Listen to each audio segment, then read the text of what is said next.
All right, hot mic. All right, today is May 29th. The time is 2:32. Welcome to the United to House LA Citizens Oversight Committee. Before roll call, please afford me a few housekeeping comments. Speaker cards. For those of you wishing to make a public comment, if you haven't already done so, please take a public speaker card, fill it out, and hand it to one of the LAHD staff. If you are joining the meeting virtually and would like to make a public comment, please refer to the instructions on the agenda on how to place yourself in the virtual queue.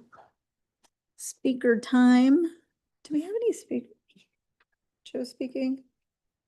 All right. I am going to abbreviate this by saying, please keep your comments to 2 minutes, speakers.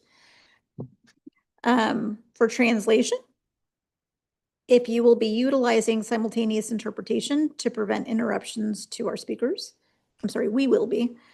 If anyone in the audience needs or requires Spanish language interpretation for this meeting, please notify LHD staff to obtain a headset. Those who are in person that do not speak Spanish will also need a headset for English interpretation. For those on Zoom that require interpretation, please select the appropriate language interpretation using the globe-shaped interpretation button, but only when you require it. Otherwise, please tune into the main audio channel. If, for example, you are in the Spanish language interpretation channel and there is a public comment in Spanish, you will need to switch to the main audio to hear it in Spanish and vice versa. All right, that concludes the call to order. So item number 2, the roll call. I'll ask our city attorney, Michael Custodio, good to have you, to please take roll. Here. Here. Committee member Saya, committee member Holland, committee member Knight, committee member Lewis, committee member Lipa, committee member Morales, committee member Nishimoto, committee member Reed, committee member Romero, Here. committee member Solano.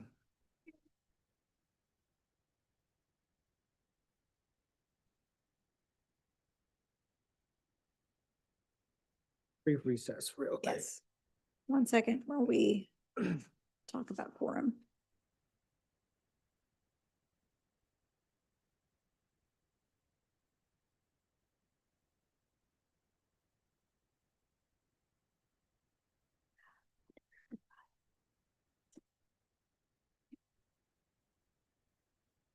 Madam Chair, you have quorum. Thank you very much. That concludes roll call. On to item number 3, public comment. Again, thank you to those of you who have joined us and wish to speak. Speakers are allowed up to, I'm just going to say abbreviate it to 2 minutes. We'll start with the in-person comment, followed by those who are joining us virtually on Zoom or by phone. Let's proceed with the in-person public comment. The city attorney, with the assistance of our interpreters, do we have, yes, we'll be asking if public commenters require language interpretation before they begin. As a reminder, interpretation will be simultaneous. For those of you that are in person and do not speak Spanish, you will need a headset to hear English interpretation. Do we have speakers, Mr. Attorney? Yes, Madam Chair. We have one in-person speaker at the moment, Mr. Devin Woodfine.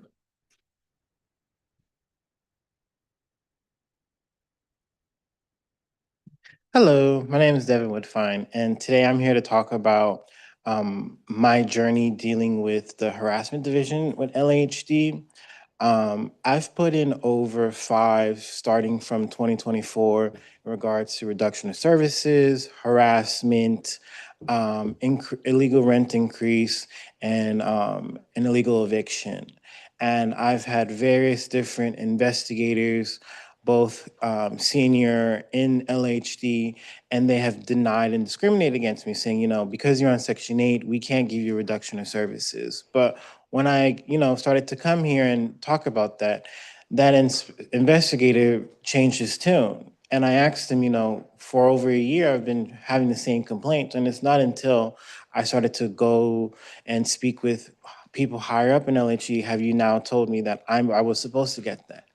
And my issue with, following this process is we're always talking about how these resources exist, and then if you go through and complete them, then you're supposed to see a change. But in my unit, that doesn't occur. The owner continues to do the same actions. The stuff never get resolved.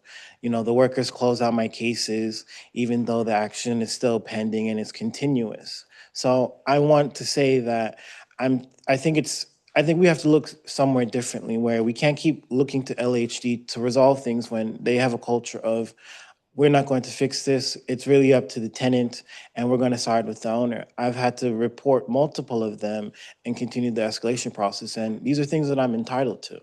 It's not something that they're doing me a favor. It's something that, they have an ordinance that they're following, and they don't even want to do the bare minimum. And it's like I become a pariah because I'm pushing and pushing, but, how many tenants aren't lucky enough to have the time to do that? Thank you. Next speaker, Maya Daniels.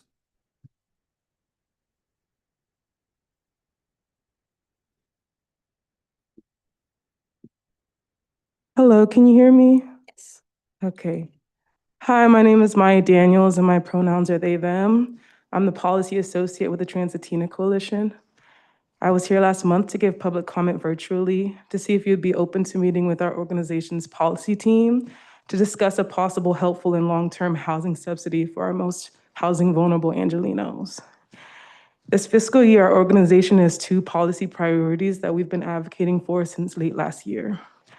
One of these priorities is to create a housing subsidy with the help and guidance of the Citizen Oversight Committee and the use of the United to House LA funds.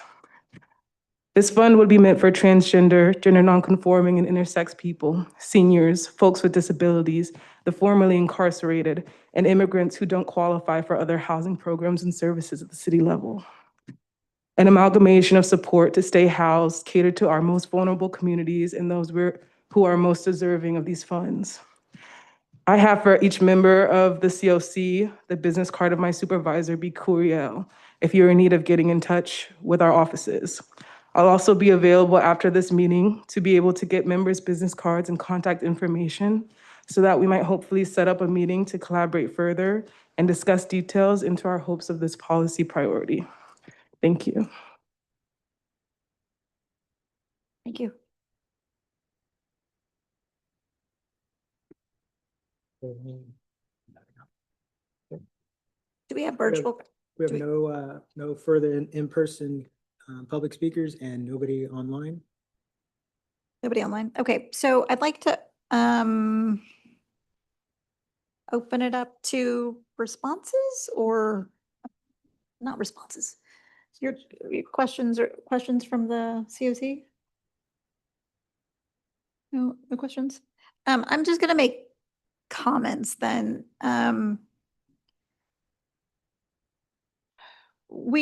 So these are off the cuff comments, by the way. The comments are something like this.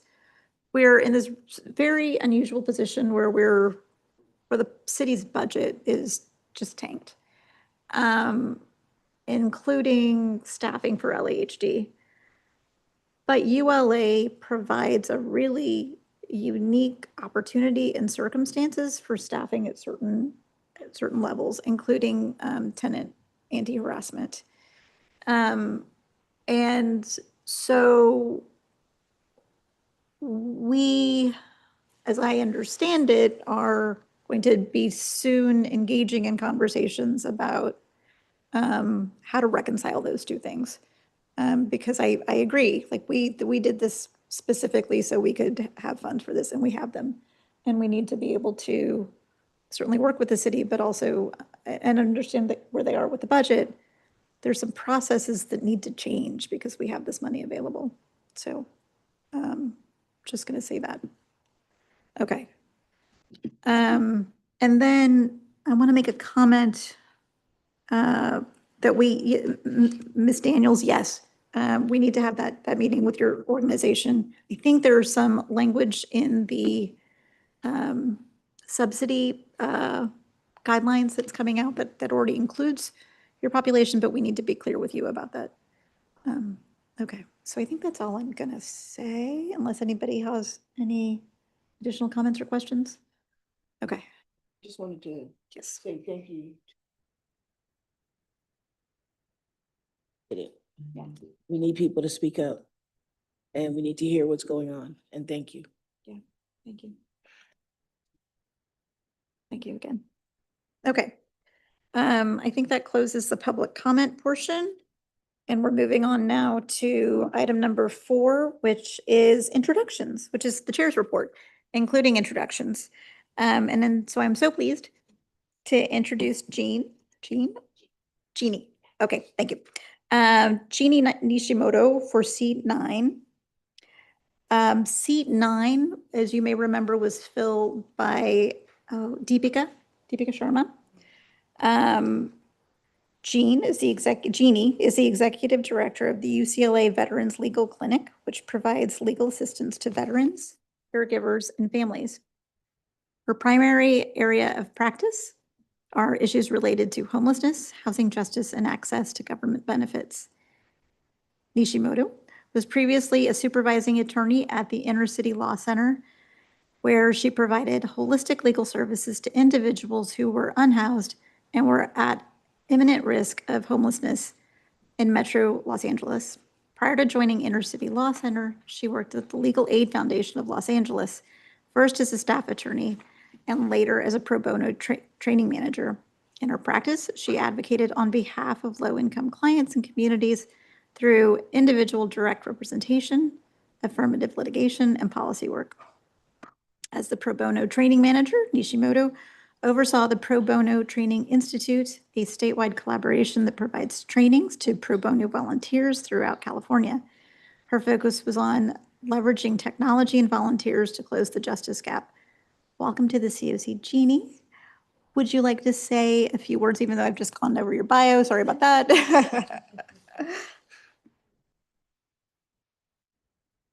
On the committee, and I'm looking forward to working with all of you to see how we can best leverage this really exciting opportunity in a time when, as you said, the city is struggling, but we have kind of very specific resources and a mandate here. So I'm excited to see how we work to do that.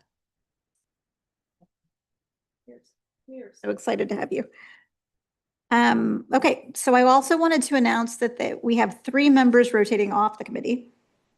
I would like to thank Jennifer, Debbie, and Laura for their time on the COC and for their hard work supporting the committee. I want to note that Laura's last meeting was supposed to be the 15th, but due to scheduling, she was unable to make her last meeting. The departure of these members leaves us with 3 vacancies on the COC. We're currently engaging with the mayor's office to start this recruitment process. And of course, if you know anybody who can fill the following seats, please pass their information along to the IIG team. The vacant seats are, number 1, seat 5.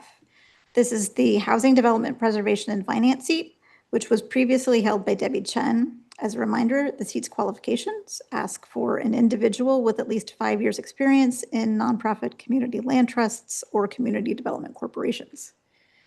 Seat 8, this is the Renter Protection and Support seat, which was previously held by Jennifer Gaeta. The ordinance requires that the individual must have at least 5 years' experience as an organizer or advocate working at the community-based organization level to address the housing needs of seniors and people with disabilities. And then seat number 13, this is for lived experience and expertise, which was previously held by Laura Raymond. The ordinance requires that the individual must have at least 5 years' experience as a community leader or an organizer advocating for high-quality transit, near affordable housing, and job centers, and for identifying mobility options associated with the production of affordable housing. So recruit. I know that we're having an internal meeting to that same effect, but we're excited to have people that are excited about the COC come and do this esteemed work. So please get out there and and tap your resources. Okay, that concludes item 4, unless anybody has any questions or comments for me.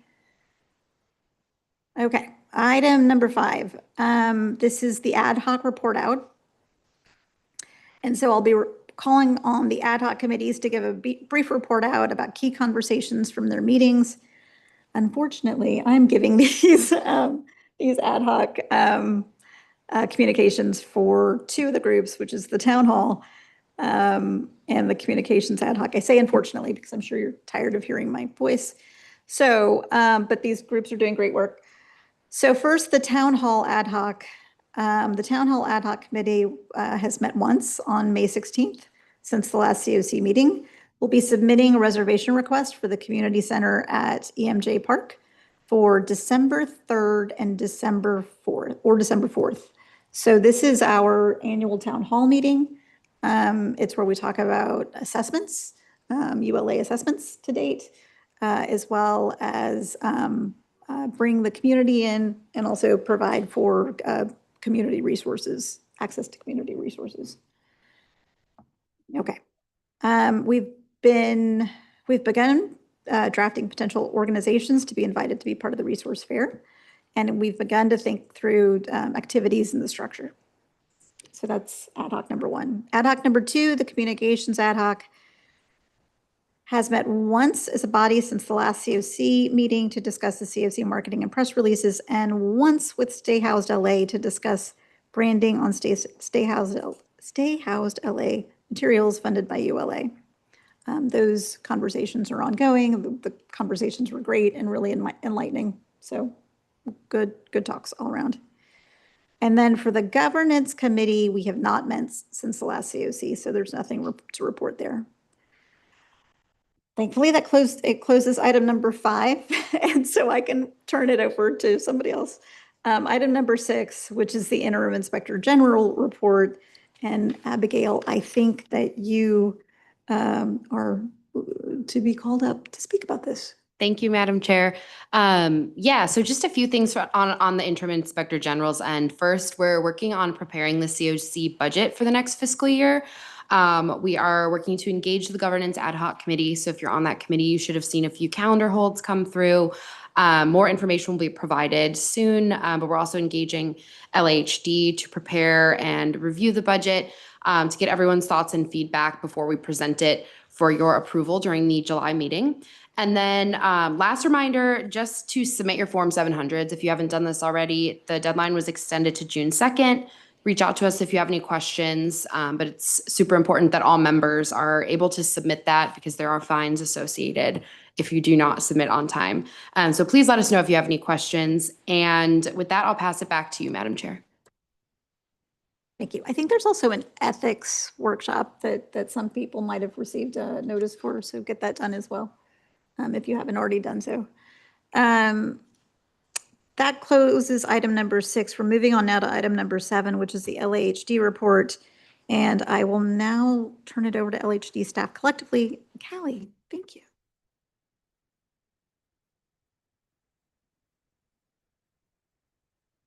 Hey, good afternoon, everyone. Can you all hear me?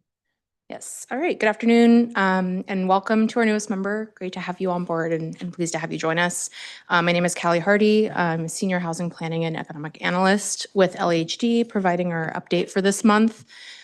Today, my update will be, let me get to the right slide. My update will be relatively brief on our regular report on revenue expenditures, as well as some of our recent ULA milestones and accomplishments. And then I will pass the presentation over to Araceli Gonzalez, who's a senior housing investigator on our department's Tahoe team, who will be providing an update on some of our recent work to implement the Protections from Tenant Harassment program, which was a request for a more detailed report back at our last meeting. So of course, starting with our report on revenue and expenditures. As we've reported, we are still continuing to see an upward trend in our ULA revenue collection. Although this has, as you can see on the kind of last couple months on this chart, started to level off a little bit over the last few months. In April, we collected just over $29.1 million in ULA revenue on 48 transactions. I will note that since we finalized these slides, since the agenda packet went out, we got an update on our May receipts as well. So for May, we did see a little bit of a bump back upward. We collected $41.2 million in revenue on 55 transactions for the month of May. So all of that, all in, sorry, it's not consistent with what's on this slide, but for the first 11 months of this fiscal year, that brings our total now to over $390.6 million for the fiscal year. Again, as we reported and shared at the last meeting, we're projecting our total revenue for the year to come in around 420-ish million. So we're still on track for that with the collection of the May revenue. And then cumulatively, since collection began back in April 2023, that now brings us to over $702.9 million. Okay, so now moving to the budget to actuals. This information is available through the end of April. Obviously, we're still currently in May.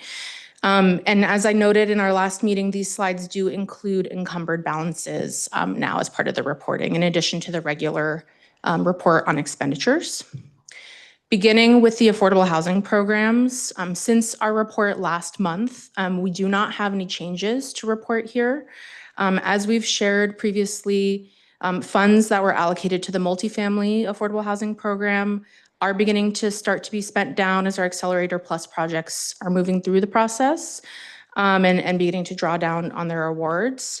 And I wanted to highlight 2 milestones for those projects that we've recently achieved.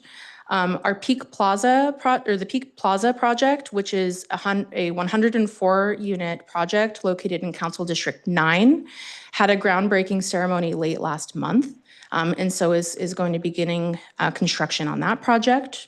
And then the Santa Monica and Vermont project, which is located right on top of the metro station there in Council District 13, is scheduled to have a grand opening ceremony on June 11th. And so that will be our first Accelerator Plus project to complete construction and will provide a total of 187 new affordable homes. So moving into the homelessness prevention programs, we are continuing to make progress on implementation on this front as well. Since we launched implementation of the Interim Income Support Program in February, we're actively spending down funds in this program category. That does not change the expenditures shown on this table, but I will get a little bit more into the progress and key milestones that we've had on that program later in the presentation. We also have some really exciting wins on that front. Moving into the eviction defense and prevention program, we're continuing to spend on that program, which is largely going out through our contract with the Legal Aid Foundation, or LAFLA. In April, expenditures totaled nearly $2.2 million, bringing the total expenditures for the fiscal year under this program to over $13.8 million. And since we last met, the City Council approved a motion that would encumber the remaining unencumbered balance that's shown on the slide, basically under LAFLA's contract. So that contract amendment is currently being prepared, but once it's executed, would be reflected on this slide as encumbered balance. For tenant outreach and education, continuing our work on that front as well, largely spending down on our contract with LAFLA and their subcontractor Liberty Hill for outreach and education activities that are being funded by this program. In April, those expenditures accounted to over $231,000, bringing our total expenditures for the fiscal year up to nearly $1.3 million. And then lastly, just to touch on the protections from tenant harassment program a little bit here, although we'll be getting into more detail later in the presentation as well. As we've noted, we are continuing to show $0 in expenditures for the fiscal year on this program, and I'm pleased to share we have a little bit more information now on what's going on that front. So in a few slides, I'll come back to and talk a little bit more about the staffing costs that should be shown and reported on this category. And we've identified a solution working with our team to correct that reporting going forward. In addition to the staffing costs, as Araceli will provide more update on in this presentation, the program does include over $3.6 million in funds encumbered under the LAFLA contract for targeted outreach and education services related to Tahoe, or the Tenant Anti-Harassment Ordinance, or Tahoe. And so that is what is being shown on the encumbered balance on this slide. And then beyond those services, the department has issued a request for proposals, or RFP, seeking a nonprofit administrator to provide legal representation services. The anticipated contract amount for that will be about $3 million in program funds, and will be reflected here once we eventually execute that contract. And as I mentioned, we'll give a little bit more detail on all of those components later in this presentation. Okay, moving into the administration, continuing to spend down in this category as well. Since we last met for the month of April, we saw about $925,000 in admin expenditures for the month. So that brought our total expenditures to over $7.3 million for the year. And that includes our direct staffing costs, as well as our administrative contracts and system contracts, as well as the interim inspector general team.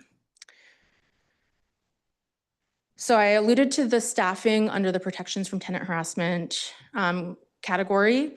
So the admin expenditures that I summarized do include costs directly tied to implementation of the protections from tenant harassment program. So for the committee's awareness, I've included our monthly breakdown for the fiscal year to date of those administrative expenditures. Basically, the staffing costs are being attributed to the admin category. So for the fiscal year, the total admin expenditures exceed $1 million, covering staffing costs and other administrative expenses associated with the protections from tenant harassment program. I think, as we've shared before, we do anticipate that those staffing costs should more appropriately be reflected as expenditures under the program category, as the protections from tenant harassment program is the one sort of program area within ULA where program funds directly support staff costs associated with implementation and delivery of the program. So I want to note for this committee that we are working with our budget and our admin teams to correct our accounting for these costs, to ensure that they're being appropriately reflected as program expenditures going forward, and we'll also be doing a retroactive correction to attribute these to the program category. And so we'll be incorporating those actions when we release our expenditure plan report within the coming weeks or so, and aim to have City Council's approval on those sort of accounting technical corrections before the end of the fiscal year.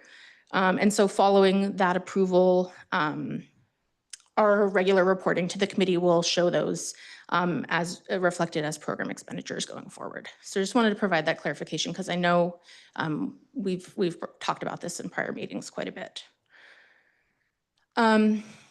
Okay, so shifting gears just a little bit, I want to give some other brief updates before we circle back and talk in a little more detail about the Tahoe program. First, as the chair already mentioned, but with respect to the ULA branding plan, I did want to share that the LAHD team has met with the communications ad hoc to discuss the goal of increasing awareness of ULA's impact citywide. Our communications team is providing assistance in developing press communications, strategizing around ways to proactively communicate about our ULA programs via both paid and organic social media campaigns, and facilitating communication with our ULA partners, including Stay Housed LA, as the chair mentioned, to work together to develop a collaborative branding plan. So pleased to be working together with the ad hoc committee on that front. Touching briefly on the upcoming NOFA, which we talked about at length at our last meeting. First one sort of branding update, speaking of branding, for reference, we've we're recommending a naming change. So rather than referring to it as the Supernova going forward, we're now going to be calling this the Homes for LA Affordable Housing NOFA, or Homes for LA NOFA for 2025. The reason for that is there's a state Supernova as well, so we wanted to come up with our own name for the program. So just so folks know, if you hear us talking about the Homes for LA NOFA, that's what that is. Following our meeting last month, we did release a full draft of the NOFA and term sheets for a 2-week stakeholder review period where we collected feedback and comments on the draft NOFA and term sheets. That feedback period closed on May 11th, and we received over 52 substantive comment letters and feedback submissions from developers. So those are individual submissions with multiple comments contained within each of them. So we do want to thank, and that came from developers, community land trusts, various advocacy groups. So really do want to thank everyone who took the time to review and submit their feedback and recommendations. Some of those have been helpful for us as we've identified some corrections and technical changes to the draft NOFA that will be submitted. So staff have reviewed and in processed that feedback and are working to release a revised NOFA and term sheets within the next week. That will be forwarded to the mayor and the city council for consideration. We're currently on track with the timelines that we've shared in prior meetings and are aiming for a timely release of that report to allow for the Housing and Homelessness Committee of the City Council ample time to take this up before they go into recess in July. Sorry, interruption. Yes. It just needs to go to H&H? Question mark. So ultimately, the referrals are done through the City Council, but typically they just go to H&H Committee, Housing and Homelessness Committee. Thank you. Mm-hmm. Okay, and then one last spotlight, if I can, is on the ULA Interim Income Support Program, which launched back in February. So this program will provide, or does provide, one-time payments of $20,000 to qualifying very low-income households with seniors and persons with disabilities. We're currently in the process of implementing this round of funding, and to date have issued payments to over 401 households, totaling $8,020,000 in ULA income support funds awarded to households. In all, before we close out this round of funding, we anticipate the program will provide support to approximately 500 households, meaning we're very nearly there and more than halfway through award of program funding for this round. Yesterday, we received news of a sort of significant win for this program as well. The department submitted a request back in March, and we heard back yesterday from the Social Security Administration that they approved the city's request for supplemental security income, or SSI, exclusion determination. So what this means is that payments from the income support program are considered assistance based on need, which are excluded from being counted as income and will not affect participants' SSI benefits as well. That's amazing. Additional, and we think that will be a helpful precedent for future rounds of the program as well. Additionally, we recently launched an interactive data dashboard, which a screenshot of which is shown on this slide. That's up on our LHD website, which highlights progress of the program and shares more detailed information about the participants who are being served. The URL, which may be a little bit hard to read, but is at the bottom of the slide and can also be accessed in the agenda packet, so folks can click on that directly. But the dashboard includes demographic and geographic information consistent with the measure and program guidelines. This includes ability to filter and show maps, to provide additional ways to view information on program participants. It also includes a user guide to help navigate and use the dashboard. Data here refreshes weekly on Tuesday mornings. So the slide shown here is from last week. So it's our data from last week. It has been updated. If you visit the page today, you'll be able to see this week's data and the 401 households that I mentioned. Early takeaways from these data show that of the households who have received income support through the program so far, the majority of households include a person with a disability and who are extremely low income or basically have a household income at or below 30% AMI. In addition to this dashboard, as we've previously shared with the committee, we'll be working with our program partners to conduct a detailed program evaluation following conclusion of this round of funding. And so we look forward to continuing to dialogue with this committee about how this program is performing and helping the needs of the program participants and share additional evaluation and insights once that work has been completed. That wraps up my updates for the committee unless there's any questions. And I would pass it on to Araceli. Any questions? Yes. Yeah, just going backwards, perhaps a clarification for me on the budget versus the actuals and Yes. the remaining balances. Those remaining balances, I presume, get rolled over at the end of the fiscal year into the next fiscal years. And any further comments on why we have such a large remaining balance in the admin? We have Sorry? we have been spending our admin. This includes staffing costs and other related contracts. The main reason for that is we have not completed our full out staffing. We're working on, and I actually neglected to include that in my update. We're working on a multi-year staffing plan. I'm working to get that report out to the city council within the next couple of weeks here as well. That would add significant staff capacity to the city, and that would utilize these funds. So these funds will, continue to be available, and we would anticipate needing them to support those staffing requests. Right. Can we get a copy of that report for our July meeting? The report has not yet been released, but if it has been released by Once it's July, for released. sure. Yes. Fine, thank you.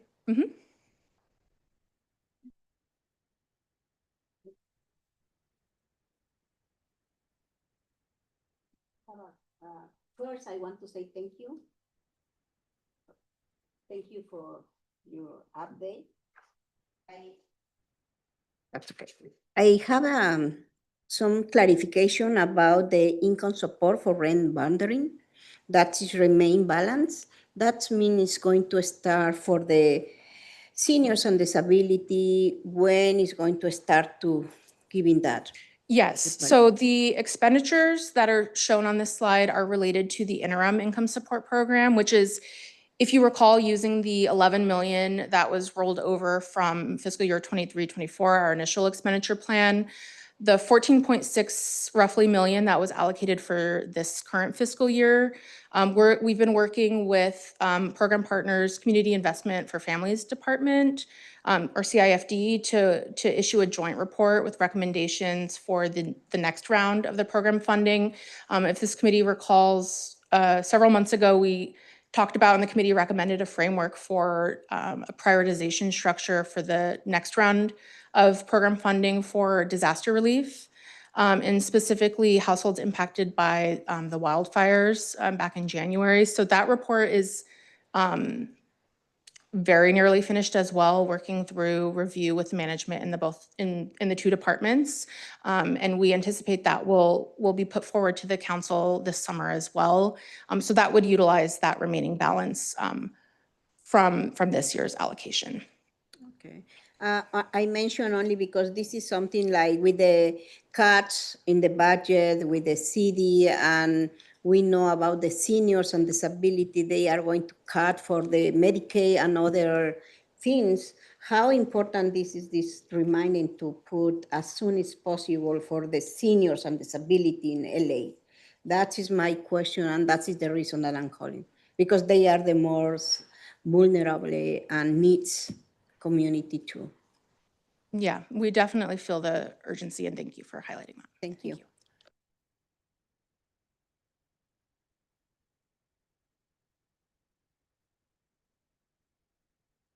So I'll turn the podium over to Araceli to talk a little bit more about the Protections from Tenant Harassment program and some of the updates on that front. Just give that. And thank you all. Thank you.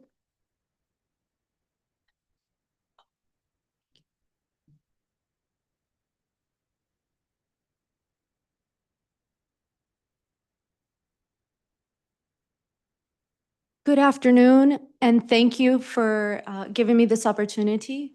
My name is Araceli, and I'm really excited to be presenting before you today and sharing with you about the tenant harassment program.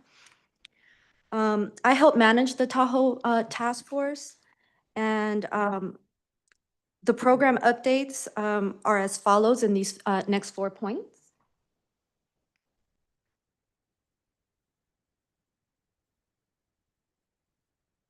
Okay. In reference to the program updates, I'm going to highlight the 4 points on this sheet. The Tahoe Nonprofit Administrator, forgive me, everyone, my eyesight is bad. I'm going to need to get her computer back over here. I'm so sorry, Kelly.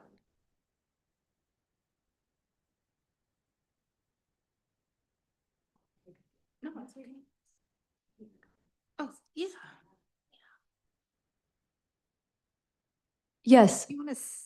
You can report from your seat with the computer, or you can do it standing, your choice. You have that option. Is that okay? This is good. Thank you for letting me know. I'll keep that in mind for next time. Or my readers too. Yeah. Thank you so much for the empathy. I appreciate you all. Okay, so here we have the 4 bullet points in blue that I wanted to review with everyone. The first item is that we have to update you about is the RFP, the request for proposals for our nonprofit, for our legal service provider.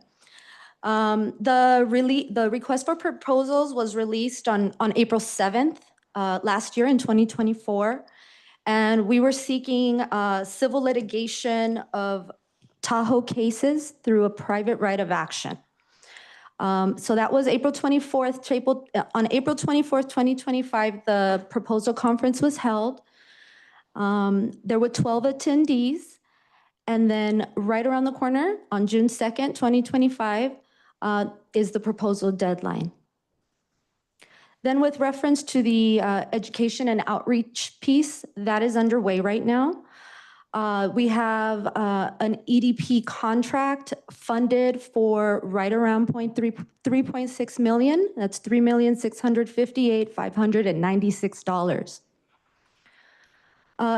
Also, with respect to that, we have a coordination with community-based organization to conduct targeted outreach and education. And we have updated our training materials for the amended Tahoe ordinance, which is known as the Tahoe 2.0, which is a very big deal for us. The next bullet point references enforcement. What has the program done in terms of enforcement? We have 33 city attorney referrals, and the breakdown is as follows. 1A citation led to compliance with the landlord paying a $250 fine for abusing the right to access the tenant's unit. 5A citations were sent to collections after the landlord failed to pay the fine at all. 6 cases related to a single property owner were recently referred in March 2025. They were referred for criminal enforcement consideration, and that outcome is currently still pending. 10 cases related to a single property owner. They were scheduled for a hearing, and compliance was obtained at that hearing, whereby the owner rescinded eviction-related notices and also rescinded notices related to removal of services, removal of parking and other amenities. And then we have other remaining cases that are pending or have otherwise been outright rejected by the city attorney. And then finally, we have developed our case management system. It's called ServiceNow. And so that's a big milestone for us.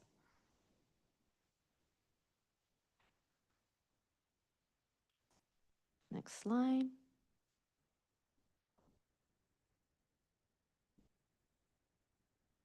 Oh, it worked? Did it? Maybe there's a delay. Bear with me.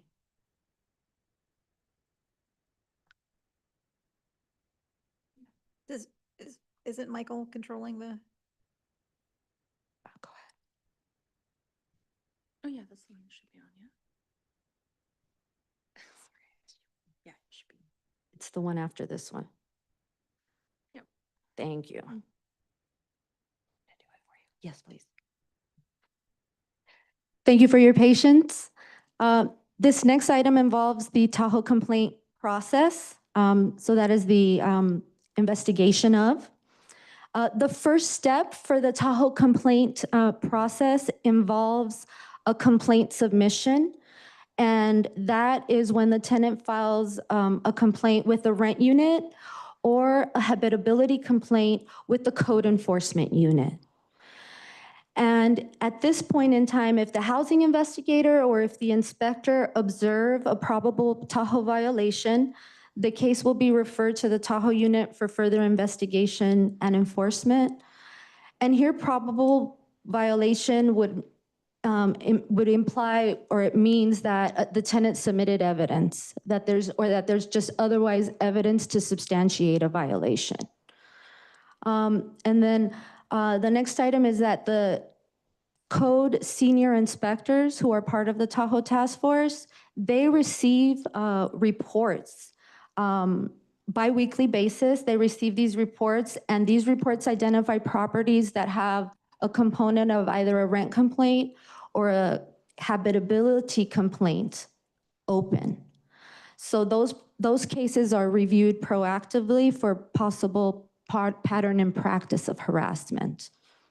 And that step is conducted by our Tahoe inspectors who are part of the task force. Step 2 is the case management and investigation.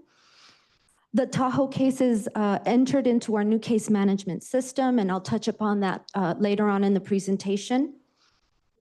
The housing investigators conduct preliminary review and holistic research. If habitability concerns arise, the housing inspectors carry out inspections, interviews. They sometimes go out there and help collect statements. So that's very helpful. The next step 3 details the possible pathways of enforcement. Now we have 5 possible pathways. The first one is referring it to an other agency. And so that's not identified here. But so if there's an other agency that is more appropriate, like the one that has come to mind recently is the Civil Rights Department. Some of our cases seem to be ready for a handoff to the Civil Rights Department because of the type of investigations that they conduct. And then the other pathways that are typical for us are LAHD will issue an ACE citation under the Administrative Citation Enforcement Program. It's known as ACE, and I'll touch upon that momentarily. Another option is the city attorney referral, which is typical of a housing investigation where there is noncompliance. It gets referred to the city attorney's office for potential criminal prosecution. There's also the potential to refer to the city attorney civil side. So that would be a civil referral. And then there's a pride of right of action referral. And hopefully we expect this to be implemented in this year, 2025.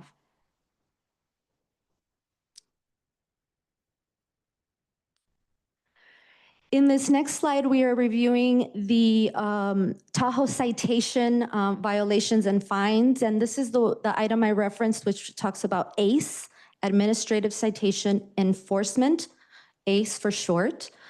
And so the citation has been updated to reflect the amendments under Tahoe 2.0, which list 17 categories of types of harassment. And then there is a last category which applies only to rent stabilized units. That would in theory be the 18th possible violation, which again, the 18th item only applies to rent stabilized units. Then there's also fines related to the citation, they're already preset per the code. And there's 3 tiers. The first tier is $250. The second violation is $500. The third and later violation is $1,000. There's also an appeal process. The initial review is conducted by the city attorney. If there is an appeal, the administrative hearing is conducted by an independent hearing officer. And then if there is litigation filed, it would be a writ of mandamus and it would be filed in state court. So, and then in this image, we were sharing just a picture of the new citation. In our next slides, I'm going to highlight our new case management system, just to familiarize you with the case management system and how helpful it has been in helping our staff track cases.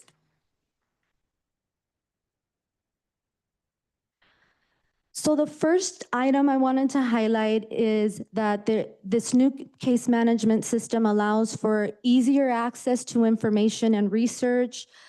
There's buttons to quickly access the evidence that was submitted in the previous case, which was filed in the field office. So the system is married to the old system, so it's linked. And so it's just really easy to retrieve evidence and just hyperlink on something and be able to see the case file, easy access. And then there's just also the ability to quickly manage and rename the files when you have like 5 witness statements and you want to rename it, witness statement Araceli, witness statement Cali, so on and so forth, to get your file organized for the potential referral to the city attorney's office or to another agency.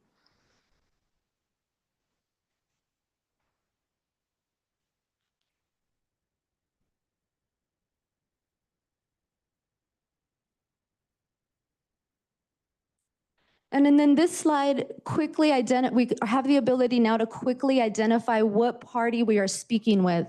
So if you can imagine, Araceli calling you one morning, me, Araceli, I'm like, hey, I'm Araceli, I'm talking about the case, and you're able to look at the file and you're able to say, oh, this is the tenant's team, this is the tenant's advocate, this is the primary tenant calling me, or it's a co-tenant.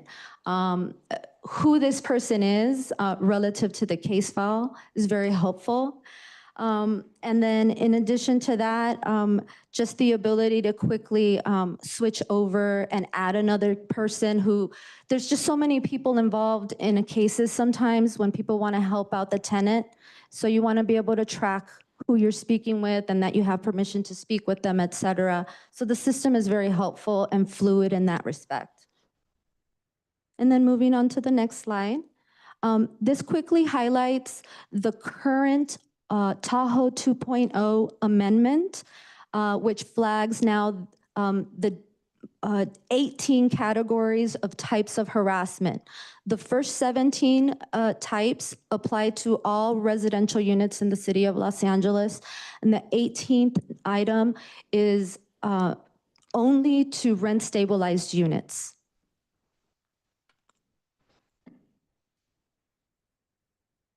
Next slide. Again, showing you a little bit more features of our new system. Trying to flag here that the system quickly highlights the type of enforcement that we're going to take for this case. So if I know that it's a criminal referral, then I'm putting all my notes and they're organized in that tab for the criminal referral. There's also a separate tab for ACE if we're pursuing that type of enforcement. There's ACE, City Attorney Criminal, City Attorney Civil. There's a private right of action, other agencies. So it helps us stay organized. There's also the ability for the people who answer the phones for the department, the hotline people, they have their ability to also enter notes without necessarily having access to the confidential documents in the file and the confidential details of the file.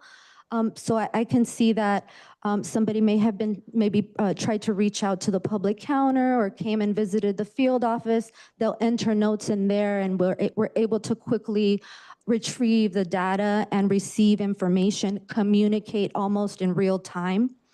And then there's also code work logs, and this is a brand new feature that is so important for Tahoe investigations. The code work logs are a section of the database that are devoted to our housing inspectors. And what we have found is that at least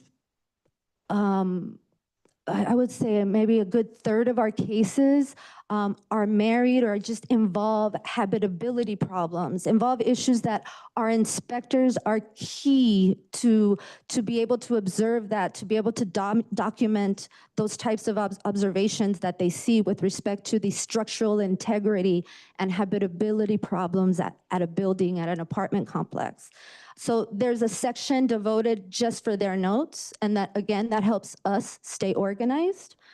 And then, so there's just sections in the database, again, that help us stay organized. There's an ability to send somebody an email in real time.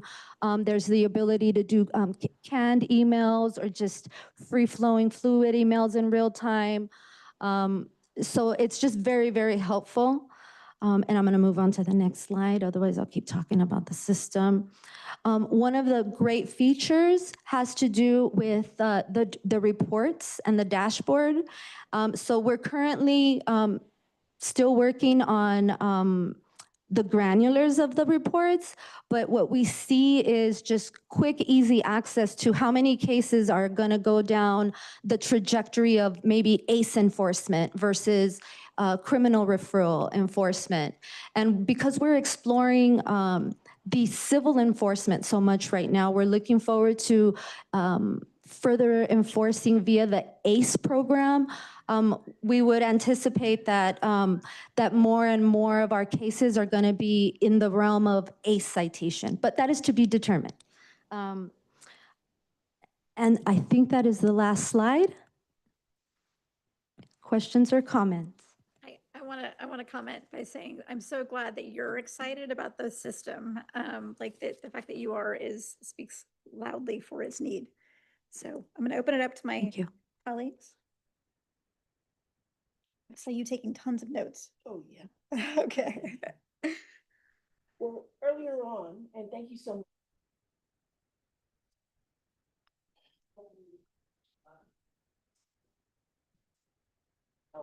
You were saying if you have to refer things to an outside agency, and thanks for the mic.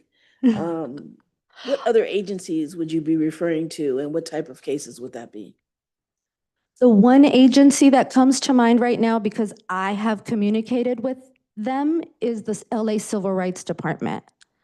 Other agencies, I'm in the middle of maybe liaisoning with them. I don't feel comfortable like putting them or naming them necessarily, but I know that LA Civil Rights has made it clear that they are ready for any cases that are within the scope of their work and that involve housing matters.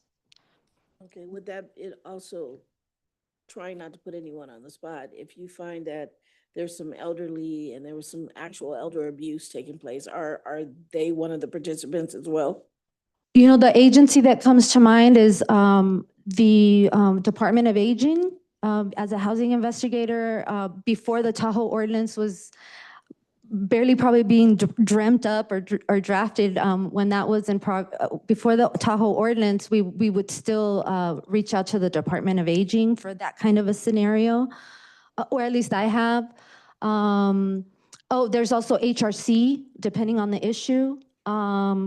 I feel comfortable saying like HRC is somebody we would refer to if the scope was protected class and discrimination. Mm-hmm. I'm so sorry, Housing Rights Center. Thank you so much. I also had a question regarding the slide on the screen. Is that actual numbers? I I want to say no because they're outdated. Okay. The system just started. The system just started and the reports feature is kind of the new baby of the whole system. So these are not a reflection of our current workload today, no. So not real numbers yet. Is there any way we can get real numbers? Or like how many complaints are actually coming through a month and how many are pending and how many are actually closed? I imagine we can get real numbers, if, with some time to report back, I imagine we can get real numbers with respect to the parameters. If you could just mention them again one more time. Open cases or? The ones that were filed, how many were filed, which categories they fit into, whether they're criminal or habitability or Right. other, and then of course, whether they're pending or not, and how many have been closed, either way, whether it's just Yes. an actual closure or did it go further? Yes. So the only thing right now is, and maybe I'm getting too granular, but she asked about the reports feature, and I heard you say about what types of harassment are involved. And so that is a particular report. It's the long one on the very bottom. And I'm working with systems to tweak it because the data, the way the data interplays on a chart, we're just trying to figure out how to capture that data. Because one case could include 18 reasons, in theory, 18 types of harassment. And how do you count that those 18 go to one case versus 5 types of harassment that go to just another case? And so we're figuring that out right now. Thank I you. hope that answers your question. No, thank you. I appreciate it. You're welcome. And that might be a good thing for when we go into the evaluation process, right? In the fall, I think one of the questions will be about migration of existing data points from before the system into the system, or just, how are we tracking? Right. Yeah. Right. And so we're really excited about how this platform will help us track. I'm excited too. I'm gonna have Alma go first and then.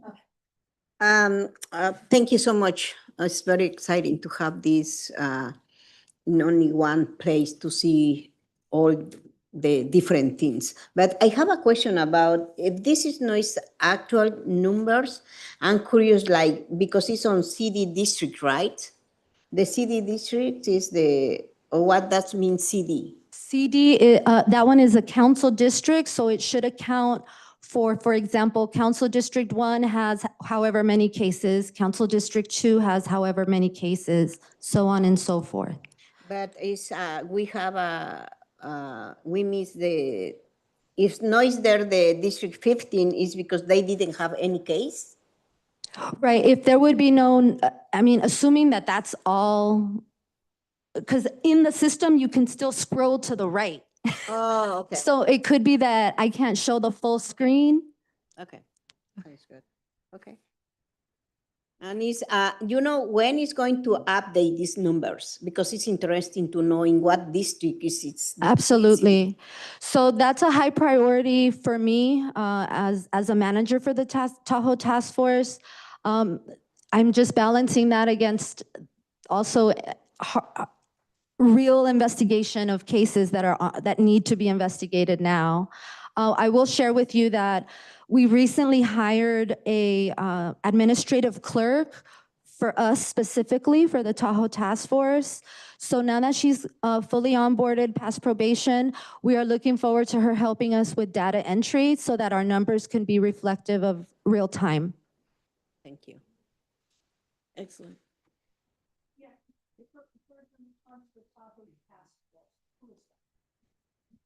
Thank you for asking. The Tahoe Task Force is a unique group, and we are charged with investigating Tahoe violations. We are comprised of housing investigators as well as housing inspectors. So we complement each other. We have people on the team present here with me today. I have my lead housing investigator, Gregory Alvarado. And I also have our principal inspector for the Tahoe Task Force, Javier Melendez here. And the work that we do really does require a team comprised of all of us, of investigators, inspectors, of admin, clerical support, and that's not even the end of it. I see the question. Yes, we are all LAHD staff. And all paid for through the Tahoe program? I mean, or substantially paid for. I don't care about last dollars. Yes. Okay, great. Thank you. This sounds like it's all an internal system. It's not something that that individual residents or the public can access. That's I correct. can't access it to see what the status is of my complaint. Correct. Oh, wait, of your complaint would be in touch with staff already. But if you as a third party are curious about Tahoe complaints in the world, no, you wouldn't have access to the data. Okay, but I would have to contact somebody individually to see. It's not like, for example, the planning department where you can kind of look on their system and say, oh, these departments have signed off on my Right. thing, or what's the status of the investigation or something. No, we don't have that feature, if you want to call it a feature. And do you have a way in this system of tracking timeline of how long it's taking cases to kind of move through the various stages? I can't say that maybe it was with intent, but yes, I mean, there's every time we touch the case, there's a date stamp. And so in retrospect, to learn from the cases that we have worked on, right? We're learning from what we've done. So we do look back in time and we try to, like one of the things right now, one of the hurdles, and maybe I'm speaking too much, you guys, but one of the hurdles we're having right now is tenant statements and affidavits and walking the tenant through writing that statement, writing that affidavit, their experience of harassment, the details of what happened and who said what or who did what, like the details of that statement of experience or multiple experiences of harassment. That has been a real hurdle that we've identified with our constituents.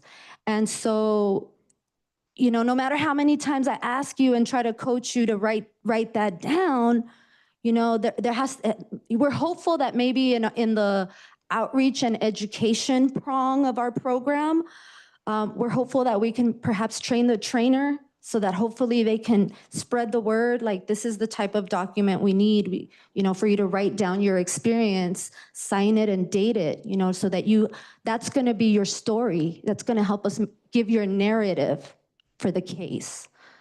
And I'm not sure if I answered the question. I mean, well, I appreciate your comments because that gives me a much better feel for kind of the challenges in operating the program. I would think, I would be curious, Frank, for example, to have a sense as to, how long does it typically take for a complaint to get filed, to get through sort of, to where the housing inspector has done his research and the task force is ready to decide what the next step should be. Is this a 2-month process? Is this an 8-month process, for example? I think would be helpful in terms of, assessing how efficient we are. Right. And I do agree with you with respect to anticipating timelines. And, I mentioned something like learning from the cases that we've had, and then on a go-forward basis, hopefully expediting, improving efficiency. Oh, excuse me. So that's why I mentioned one of the things is it doesn't have to do with the timeline per se, but that tenant statement, that tenant affidavit, it's affecting the timeline. It's not necessarily part of like what I'm going to do, right? The investigator's not going to necessarily tell you what to write, but part of the process involves like having that conversation, coaching them with respect to what an affidavit, a statement would look like for harassment case. That in and of itself, I'm hoping that with outreach and education, that outreach and education prong, when we have our agency that's going to be, their mission, their reason for breathing is going to be outreach and education, right? So hopefully if they incorporate addressing that type of a hurdle, the trickle down effect, I hope, will be that our timeline will decrease for a case to get aced or for a case to get referred to the right agency. Thank you. You're welcome. I have a comment and I have a couple questions. I think my comment is just, I think requiring a written affidavit from a renter without some significant supports is just not a reasonable burden to put on the renter. So I would encourage thinking about what, those agencies that are being funded or what internally LAHD can do to address that, because I'm hearing that that's a big piece of the issue, but I just think that's a written statement is a big hardship. And so we should be thinking about how do we make this process actually work for renters. And then I have two questions about just your communication with other agencies. So my first question was, I saw with the city attorney that looks like about a third of the referrals were either still pending or they've been rejected by the city attorney's office. And I was wondering if you have in place any communication about why that is, in particular about the rejections, like why they're rejecting those, or, like what that communication looks like. Right. So there is not a lot of back and forth communication. We refer the case over, and then periodically I will reach out to ask if the case is moving or if it's going to be set for hearing. So no, there is no mechanism that automates that communication. So, But are they providing feedback about why, for example, cases are being rejected? you're right. Okay, thank you for that. Not necessarily providing feedback. Trying to think. In the beginning of the program, they did offer like general guidelines for the types of cases, and they told us, it's a criminal bar, it's a higher bar than civil. They encouraged us later to also do the tenant statements and the tenant affidavits as a form of evidence, rather than, they didn't say this verbatim, but rather than like waiting to get it on video. Like if you don't have it on video, it's not you don't necessarily need the video. It's okay to use a tenant statement or that tenant affidavit. So that's the lesson learned. That's the one I'm drawing from. That's what we're gonna run with. I'm trying to help the community draft up those types of statements. We've, to that point, we even have like a template. It's just a document that says it's an affidavit. It's the tenant's affidavit, and fill in the blanks. And the vision is that that's the type of document maybe we could include in a packet with the agency that's going to be that outreach and education person, or that's, the reason for breathing is going to be outreach and education, so that hopefully that they can make sure that that's part of every single case that they flag for us. Why? Because that's the way that the city attorney, without saying, like, has kind of like led us and coached us, or made it an opportunity for us to refer a case based on an affidavit and a tenant statement. Absolutely. Hi, Greg Spiegel. So the criminal referrals happen to the criminal division and the city attorney. They're not all one thing, right? As you know, there's a civil division, there's a citation division. So our communication with the citation division is great. The criminal division has been essentially referral, black box. We don't know what happens. And then we find out much later that they never filed anything. Okay. Thank you. Thank you for the clarification. And then I had one other, again, question about the referrals to other agencies, which I think is great. Is there a process, like and maybe this hasn't happened, so it doesn't need a process, but if there's like an agency reject on, like, for example, from the Civil Rights Department, where they decide that like the harassment maybe wasn't based on a protected class or something like that, what does that get re-referred back to you all at that point? Or like, is there some, a kind of a way for it to go back and forth if for some reason they don't feel like it should actually be living with them. I see. That hasn't happened yet, but if the Civil Rights Department would reach out to me and ask me to take a second look for that reason, I would be more than open to that. If it was sent back to us for harassment. Thank you again for your candid answers. You're welcome. I'd also like to ask, you made a mention about tenant access to these trainers. Who would those trainers be? And how does the tenant access them? I mean, I remember once upon a time prior to COVID where the housing department had these wonderful monthly meetings in every single office. Yes. And I was always eagerly sitting in the back. But how do the tenants these days, have access to this and move forward and then of course keep track of what's going on with them? Right. So every month the department has webinars which are mostly tenant focused. A few of them are landlord focused. But one of the months of the year is going to be devoted to tenant harassment. And so my staff, my team will be presenting at that webinar. And then I think what you're touching on is who's going to be like that agency that does the outreach for us. And we're figuring that out. Like, I think we're almost there. And as soon as we can, we're going to be scheduling a meeting or that may already be in progress so that we can get, I think it's get the trainer trained. And so we could be on the same page about the types of cases that we want, that should be punted, not that we want, but that should be brought to our attention. And that include, the evidence that substantiates the violation and at the very least a tenant statement.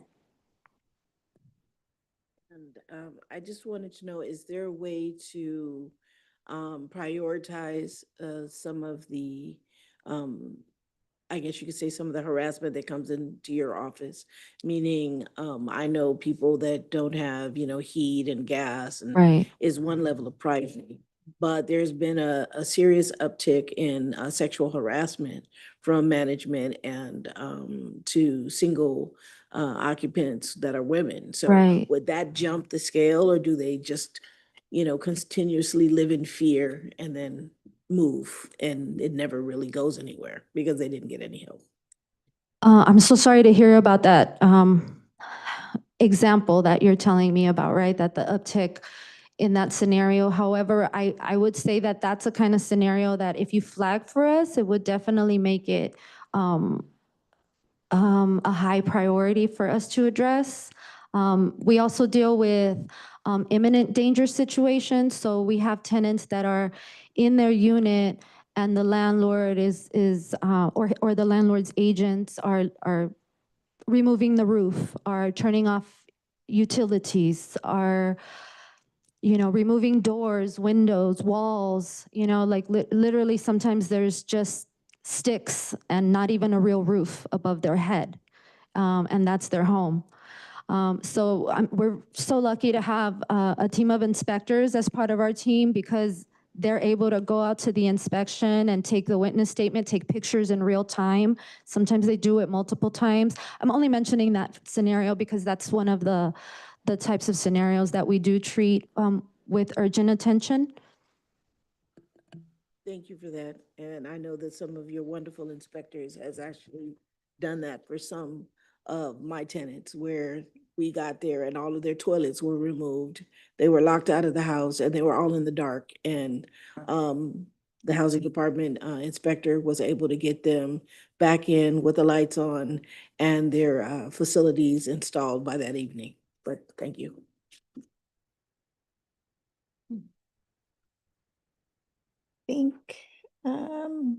I think we should. Yep. All right. Thank you so much. Thank you. Wonderful to hear from LAHD collectively.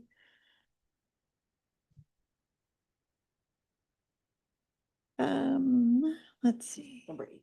Thank you. That concludes item number 7. Moving on now to item number 8, which is an action item. And this action item is about approving a selected contractor for auditing services. Let's see. You have supplemental materials in your packet. There are these with the scoring. Evaluation. I'm now going to pass it over to the Interim Inspector General team, where Richard will provide us with background on the selected contractor. So go ahead, Richard. Thank you, Madam Chair. All right, so I will try to move through this very quickly here. But today, as Madam Chair mentioned, we are asking the COC to consider the approval of an auditor who responded to the request for proposals that the group put out in April of 2025. So the one that we are recommending is Macias, Ginny, and O'Connell LLP, MGO. And so just as a reminder, the process to select this contractor involved the Interim Inspector General team posting publicly the request for proposals on its website, as well as doing targeted outreach to firms that had a history of working with the city of LA and serving in this capacity. And we did that between March and April of this year. And in April of 2025, members of the Governance Ad Hoc Committee, as well as the IIG team, the Interim Inspector General team, and the LAHG staff reviewed and scored the applications that came in. So you all have, as part of your supplemental materials, those scoring packets and the comments from the reviewers for your reference. And so just as a reminder, this is all because of a requirement in the ULA ordinance that requires the COC and its staff to oversee an annual external audit of the House LA funds receipts and expenditures. So this audit is strictly looking at those receipts and expenditures. It's kind of just a straightforward financial audit. And we are going to have this firm, if the COC approves, they will then become a subcontractor to the Interim Inspector General team. And that is how we will pay them through the COC approved budget of $90,000. All work should be wrapped by December of this year. And so if you all approve MGO today, then the IIG team will go ahead and follow up with them, tell them that they were a selected contractor, and give them the notification that they can proceed with work and coordinate with the LAHD team to start gathering all the things. So that's it. Any questions, comments? Turn it back over to Madam Chair.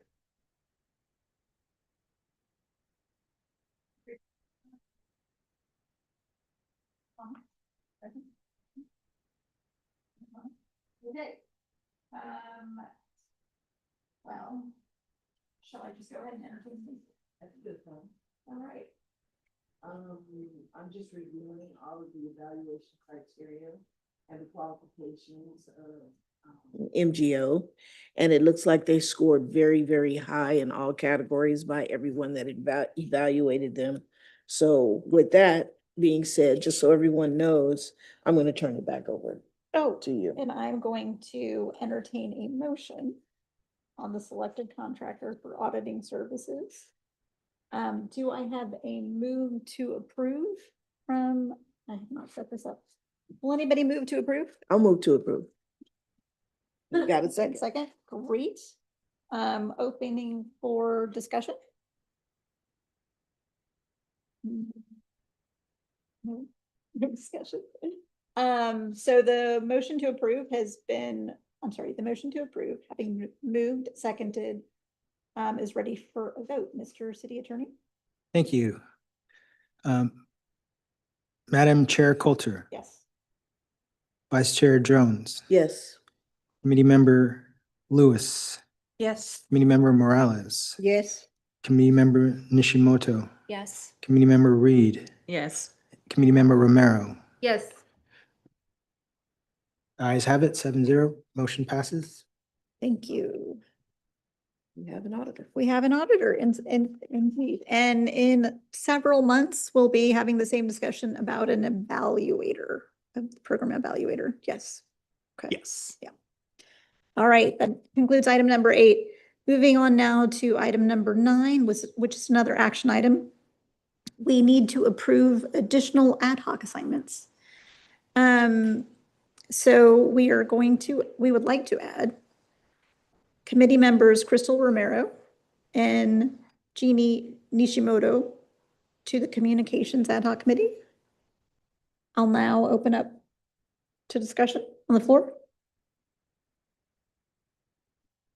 It's a great idea. I do too. I think it's a great idea. All right. So can I ask for somebody to move approval of the appointment of Crystal Romero and Jeannie Nishimoto as members of the Communications Ad Hoc Committee? So moved.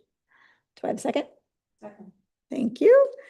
The motion is to approve, having been moved and seconded and following robust discussion, is ready for a vote. Mr. City Attorney, would you please call roll? Madam Chair Coulter, Yes.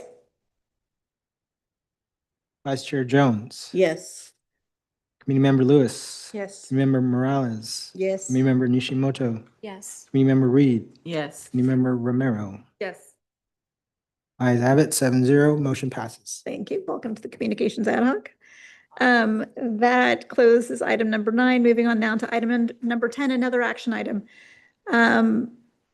This is the chair and vice chair election for fiscal year 2025, 26. And I am going, actually, before I pass it to Richard, I'm going to say some things. Yes.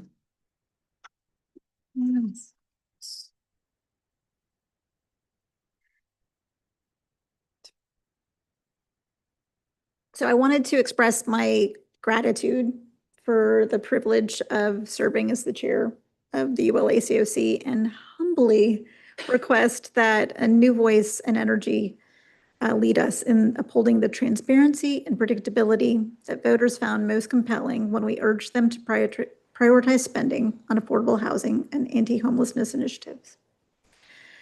I assumed this role as an affordable housing development professional with a deep understanding of regulations and tax law, tasked with advancing individual affordable housing developments. However, under your guidance, this role has enabled me to articulate and expand core beliefs in tenants' rights, protections, rental assistance, and guaranteed basic income. In fact, we have collectively expanded our comprehension of the affordable housing ecosystem altogether. More significantly, the role holds immense value. We've accomplished a substantial amount. We have meticulously crafted 250 pages of guidelines to administer 11 affordable housing development and anti-homelessness programs. And while the ordinance is highly prescriptive and the administration process of distributing funds may be somewhat cumbersome, the ULA COC is a collective body, clearly articulates the aspirations of the city's voters regarding their tax dollars. They seek consistent and predictable processes, not ones that fluctuate with responses not one that fluctuates in response to changes in local and state administrations, especially now. The role of chairing and vice chairing the COC is undoubtedly demanding, but it represents LA's pioneering experiment and aligns with the expectations of the voters. LAHD and the IIG are the primary contributors to this endeavor. In fact, I believe representatives from those two bodies outnumber our COC in this room. So with that in mind, and with thanks for allowing me to serve as the inaugural chair, I will turn the floor over to Richard, a key member of our esteemed IIG team. Aw, thank you, Madam Chair. All right, so to just follow up on that really well articulated kind of synopsis of everything that you all have accomplished as a body, and particularly the role of the chair and the vice chair for this body, we want to now consider chair and vice chair appointments for the upcoming fiscal year.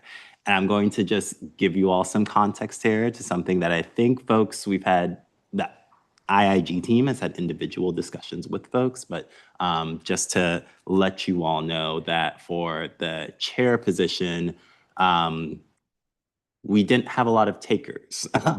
So we are presenting some options that you all will need to discuss. So please do go ahead and interrupt me, tell me to slow down as I kind of run through the options, just so that you all have full clarity as you're discussing kind of next steps. The other thing that I will offer is someone can short circuit all of that by just taking one for the team and in the spirit of our fearless cheerleader stepping up and saying, yeah, on second consideration, I would love to take up a nomination for the chair. So just putting that out there. Okay, so here's where we're at right now. In terms of how this process is run, as you all know, the IIG sent out a nomination form and then followed up with every member who was nominated individually to see if they wanted to accept the chair nomination that was put forward and then that would be put forward to a vote. No one took us up on that because, as Michelle explained, the chair is a lot of work. And so we were thinking through kind of what it might look like to kind of spread out the workload and give folks the opportunity to maybe not have to, for a full year, have to be kind of as deeply engaged as the chair is. And so maybe just to provide some context and just articulate what the role is that the chair fulfills is that the chair is really responsible for running these meetings and also providing kind of the overarching lens and seeing across all of ULA's different kind of the different programs and facets that you all are charged with providing oversight and guidance onto the city and the Inspector General, Interim Inspector General team, right? And so part of that is attending more meetings, right? So you all as COC members are attending our hopefully bi-monthly schedule of full COC meetings, as well as usually one ad hoc meeting or ad hoc meetings as needed, right? The additional burden that comes with, or the additional duties and opportunities, I guess, that come with being a chair is really about working with the IIG team, LHD, and the ULA coalition just to prep for these meetings. So that is 3 additional meetings in advance of each COC meeting. So it's meeting with the parties that I just explained. So it's one meeting with the Interim Inspector General team, soon to be the Permanent Inspector General team, one meeting with LAHD, and then another meeting with coalition members, just so that the chair has a good view of what's happening in the ecosystem and brings that knowledge and background into the meeting. So that's COC meetings, ad hoc meetings, +3. So one option is that we are thinking that this could look like a rotating chair position. The idea is to not have it be too unwieldy, is to have 2 rotating chairs. And how that rotation works is kind of up to individual schedules. One offering that I have is that everyone takes up, each rotating chair takes up a 6-month term so that at the end of by December, then it's like, okay, your turn as chair has concluded and the new rotating chair will assume that. There are also other options. It could be a quarterly thing where every 3 months, everyone switches off, but that is part of the discussion that y'all will need to have. And so that all being said, lots of folks were interested in the vice chair position. And to be clear, the vice chair position, technically the chair and vice chair are invited to all the same meetings in prep. So in name only, the vice chair is a lesser burden, but the vice chair does step in and facilitate meetings as committee member Jones has done. So I'll pause there. CA, if there are any questions, concerns, flags that come up from our committee members.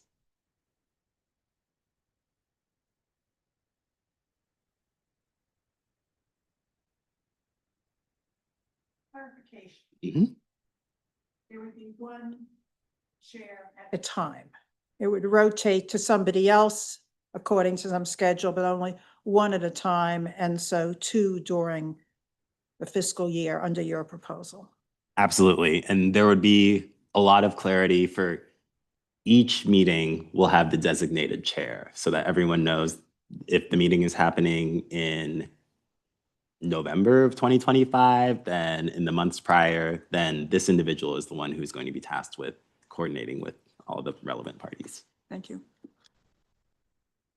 If I can hop in for a second, there is a pretty detailed work plan in your supplemental materials too that we put in there. If you want to see something else about just, yeah, how many meetings and what this might look like, just for your reference. That's under this responsibilities description. Correct.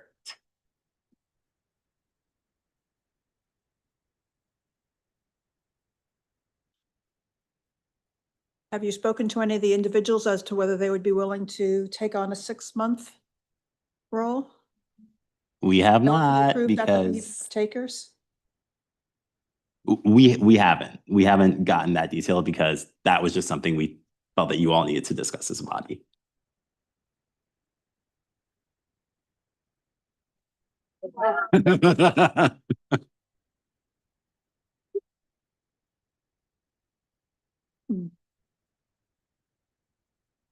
Well, I'd like to jump in and thank Michelle for her dedication and hard work all these months, and you know.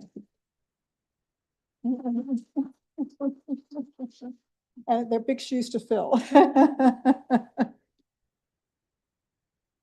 And maybe I can ask a leading question. Is there kind of a preference in terms of a 6-month versus a rotating 3-month term from anyone?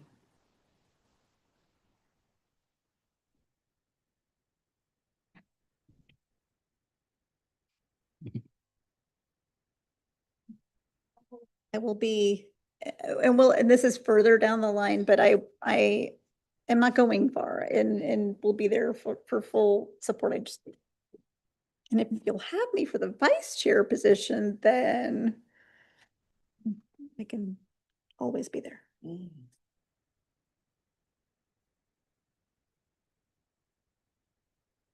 So I'll give you my own gut reaction is that, I mean, I think there's a difference between a preference as a member of the COC versus for the chairperson being willing to take on that role and still taking it on for 6 months is a big burden. Burden's perhaps the too negative a word, a big responsibility. And I'm sure everybody here has their own personal commitments that might interfere with even taking on the substantial role for a 6-month period. A 3-month period or maybe a 4-month period, you know, or something else would seem more reasonable, but of course doesn't provide the continuity for all of us in terms of who that chair is. So. And I will say the benefit of a 4-month, Crystal. I will say the benefit of a 4-month is that there's probably more certainty in terms of like 2 meetings for each term. Because if we're meeting on a bi-monthly cadence, then that's kind of a little bit clearer there. Sorry, Committee Member Romero. Yeah, just a question. So you stated that there's a few people who express interest in vice chair, but they have not been asked if they're willing to serve as chair for like a 3, 4, or 6-month period yet. Does an action or a decision need to be come to in this meeting, or can we punt it to the next one and have you guys speak with those interested candidates and seeing if, given the new parameters, they're willing to step up and take the chair position? Because I mean, I didn't step up. I'm gonna put myself on blast. But the way that I would assume is like if you express interest in vice chair and the responsibilities are not that different, maybe there's a few people that are willing to kind of serve those first couple cycles. Just a question / throwing it out there. Yeah, that's a really good question. And I will say that the urgency here is that the term expires at the end of the fiscal year, which is June 30th. And so we want to have, if we punt, that means that we will need to appoint an interim chair. And I think we just run into the same problem. So ideally, we come to some resolution today.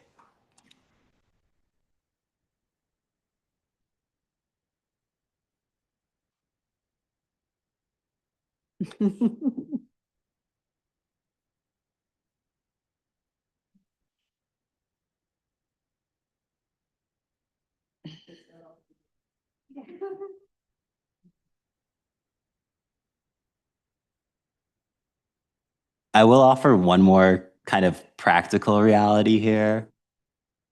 That makes it slightly messier, but whatever. So understanding like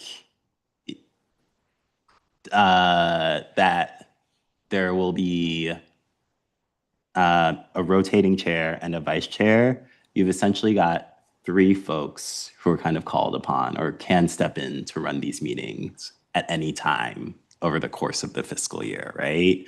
And so just knowing that, I think it's also like, this is weird to do in a public setting, but hello, Brown Act. This is why we have these meetings. So I think it's also something that you all can talk through in terms of, is there a group of you all that would be happy being kind of like a slate of folks who are willing to kind of take up the mantle of running these meetings and kind of acting as that anchor for your fellow committee members? Do we have, is it possible for us to recess or something and have some private discussions? Or is that a Brown Act violation? Yeah. I don't know how many of you are going to be talking to each other. What's that?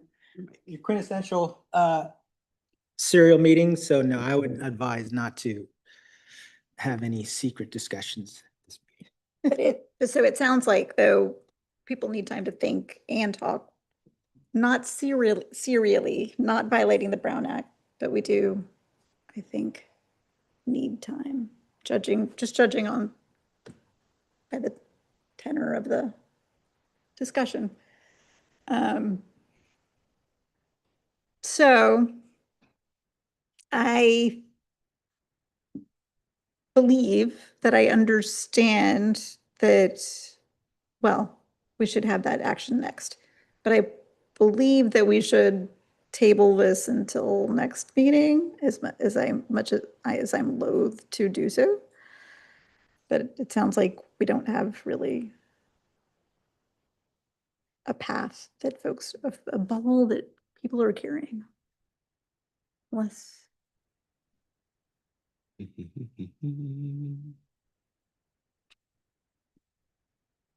Sorry, I'm just trying to think through a process thing. Okay.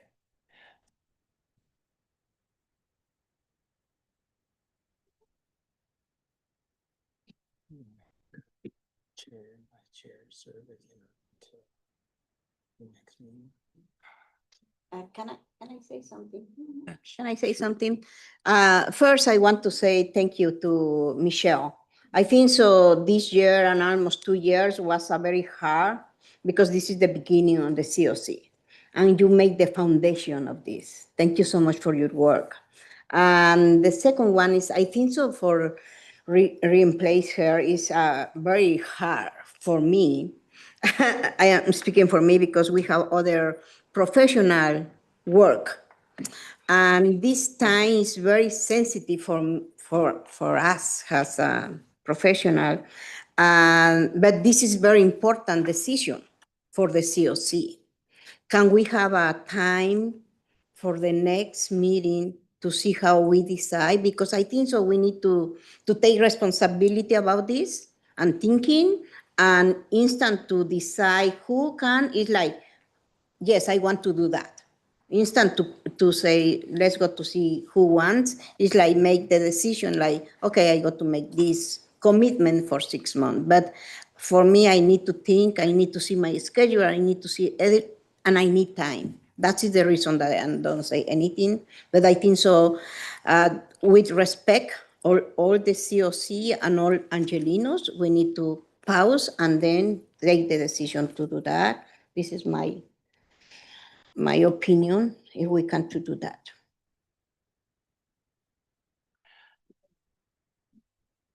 I would ask that Michelle accept the interim chair appointment through July.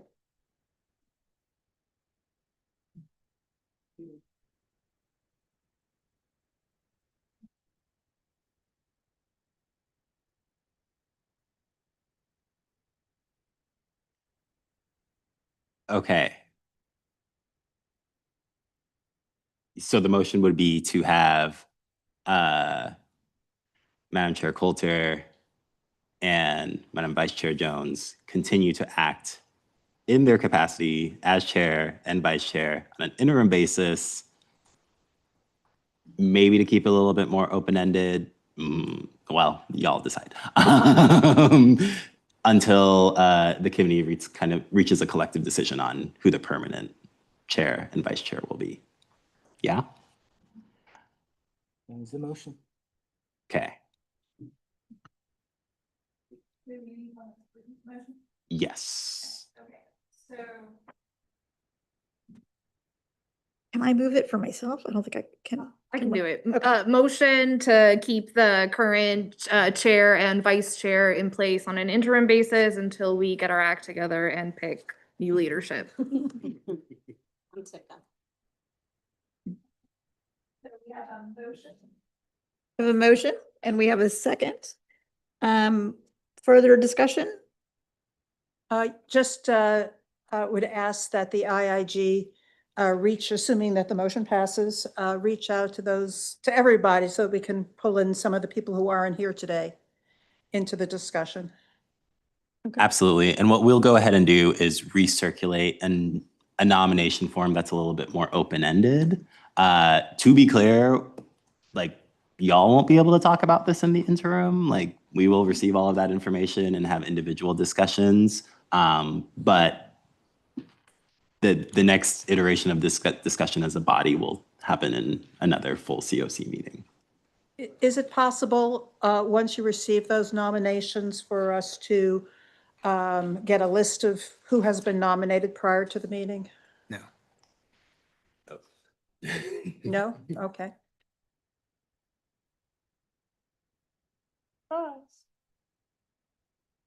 Okay. Okay. Then I think we're ready to call a vote for the motion. Who seconded? Did we have a second? Yes. Yes. Nancy, Okay, Nancy perfect. seconded. I'll call roll. Madam Chair Coulter, Yes. Vice Chair Jones. Yes. Committee Member Lewis, Yes. Committee Member Morales, Yes. Committee Member Nishimoto, Yes. Committee Member Reed, Yes. Committee Member Romero. Yes. Motion passes. Thank you. Thank you. Thank you. All right. So that concludes, goodness. Item number 10, we are now on to item number 11. We've got a lot of beefy things on the agenda today. Sorry. So item number 11 is another action item, the COC statement to the City Council regarding concerns about AB 698, local taxation and real property transfers. I'm going to go ahead and do my chair's talking points. And I'm going to wonder out loud if we should invite Joe Donlon to also say some things about it, but we don't have to. But yeah, okay. Would folks be open to, I'm going to speak, okay, yes. We're going to invite you back up for public comments. Okay. So the Citizens Oversight Committee has concerns about the draft language in Assembly Bill 1698, local taxation, real property transfers. The measure would affect transfer taxes throughout the state, including Measure ULA. While the budget language is not yet final, our understanding is that the amended language may impose exemptions to existing transfer taxes like ULA, limiting the measure's ability to raise funds that facilitate housing production, income support, tenant organizing, alternative models, and homelessness prevention. We understand that the bill is informed in part by what the COC believes is a premature assessment of the effects of ULA, including an assumption that the measure is responsible for reduced property tax revenues. The analysis that informs this conclusion does not account for the full effects of ULA's implementation and does not adequately acknowledge that this voter-approved measure provides critical funding for affordable housing production and homelessness prevention. The committee will be undertaking an independent evaluation of the effects of ULA in the coming months, and we look forward to engaging with the issues raised in the preliminary study of ULA. We urge the City Council to consider standing in opposition to any action that rests on any incomplete analysis of the measure. Today, I ask the members of the COC to consider an action for LAHD on behalf of the COC to transmit a statement of concern about AB 698, local taxation, real property transfers to the City Council. I'm going to go ahead and invite Joe Donlin. So is everybody, well, let's have Joe give a statement and then we'll open it up for discussion.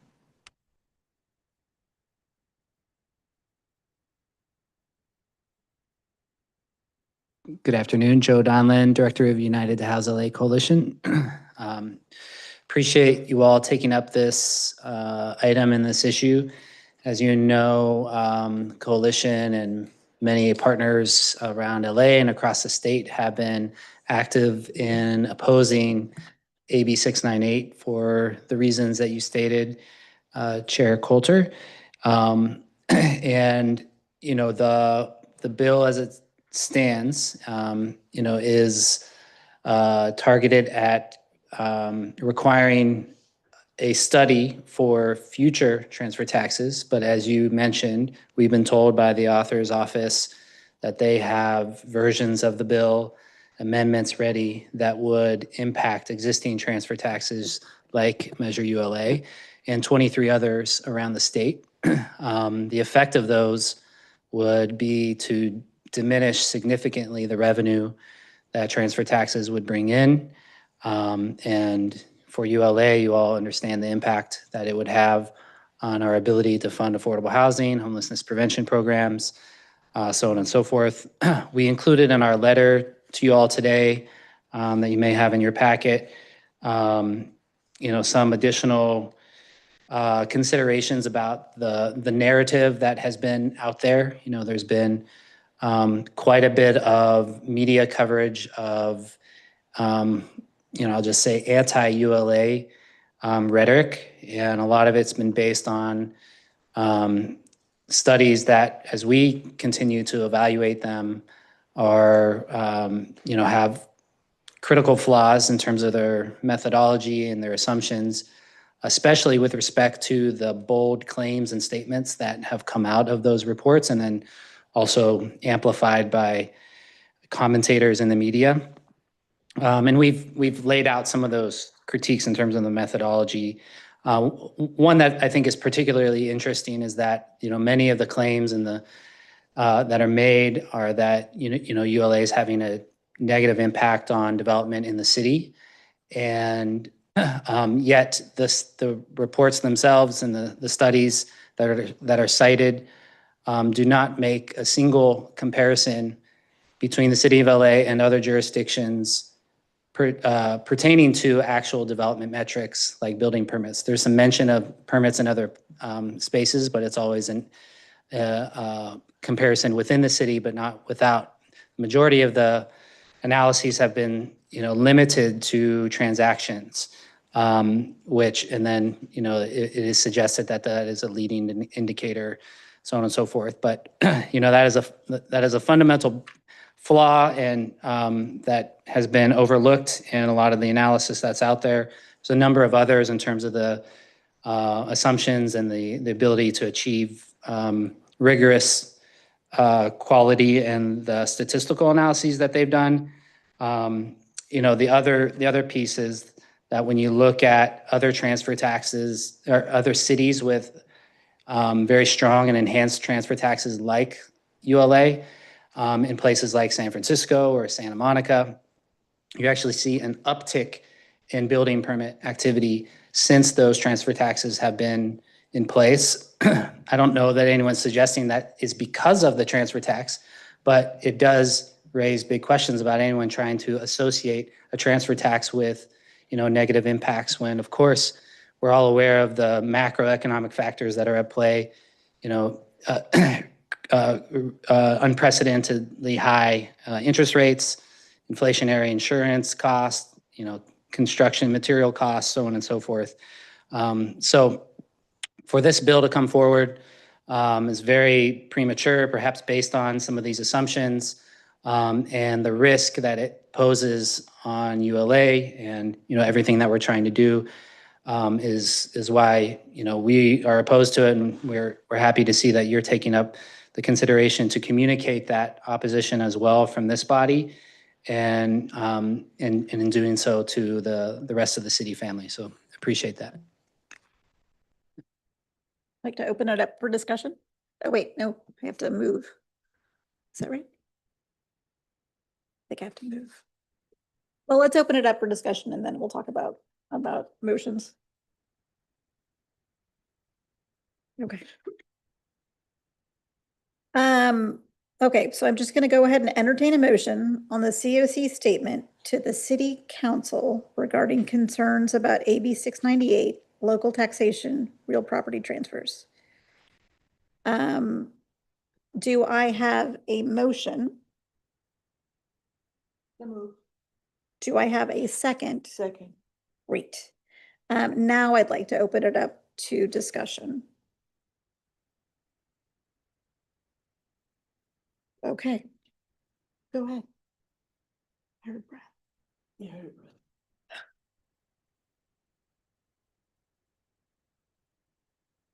So, in clarification, they wrote a bill that will affect the measure ULA on false narratives and reports that have not been proven. Is that what I was getting? Were the Lewis Center reports peer reviewed? That's my knowledge. Okay, not to my knowledge either. Okay. Which one? One was peer reviewed? Okay. I'm sorry, can you speak louder? I know the second one wasn't peer reviewed, but I don't know. Okay, so I don't know about for sure the false statements, but they weren't peer reviewed and the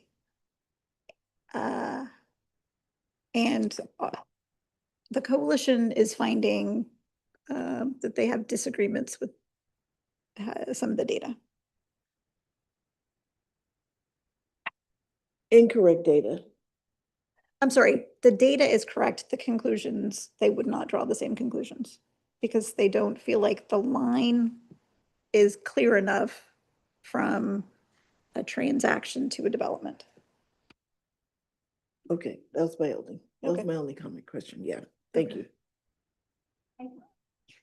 I want to clarify something. This is something like the coalition is going to make some action opposed to the AB 698.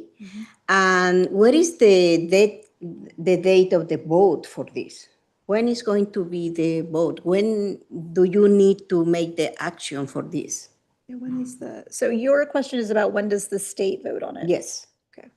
Yeah. And what kind of action are you planning to do as a coalition? So it's yeah. Yeah, we've been actively engaged for some time around the bill. It's currently on the assembly floor, which means they, could take it up to vote, at any point. I believe there's a deadline coming up in about a week. for them to move it or to park it or to remove the bill completely, to kill it. And so, if they were to park it, it would come back, next session. They could try to move it forward into the Senate as the next stage. So the legislative process will continue, into September and October, depending on, the fate of the bill at this moment. Okay. And this is the other question to know, what is the action that we need to do in the city hall? Or what is the plan? What is the request for us? Can I pipe in by saying one thing that we all learned this week, and that is that we as the COC cannot have an intergovernmental conversation about legislation. So we as the COC cannot communicate to the state regarding the legislation. We communicate to this, we advise the city council and the mayor's office of our concerns. So that's why we have the very particular language about we're making a statement to the city council about our concerns. So I wanted to elevate that one thing. And yeah. Okay. Yeah. Thank you. Mm-hmm. Mm-hmm. Okay, so I think we have discussed and are ready for a roll call. Yes. Thank you, Madam Chair. Madam Chair Coulter, Yes. Vice Chair Jones, Yes. Committee Member Lewis, Committee Member Morales, Yes. Committee Member Nishimoto, Yes. Committee Member Reed, Yes. Committee Member Romero. Motion passes. Thank you, thank you. Okay, that concludes item number 11. We're moving on now to item number 12, which is future agenda items. Our next meeting is July 10th in the same room. I don't think I'm back yet. So. That would be me. Yes. I'm going on vacation. Yeah. So I'd like to open it up for any upcoming agenda, anything you'd like to see on the agenda in the near future. What is already on our agenda? Do we have items that, aside from the standing reports that you're expecting to present, and obviously the consideration of the chair position? The IIG will present the COC's budget. And then also the chair, vice chair vote.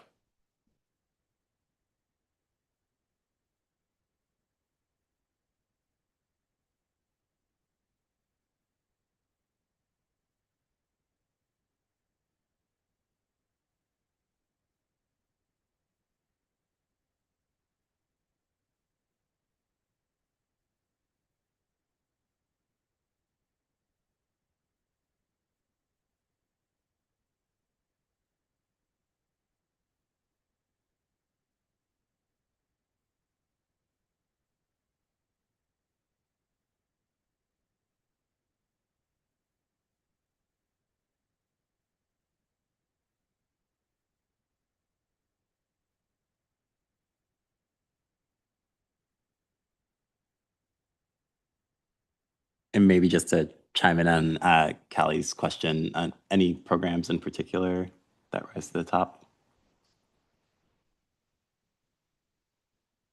Programs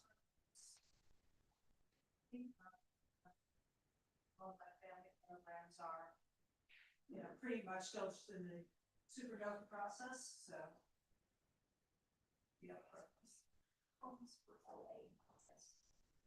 Thank you.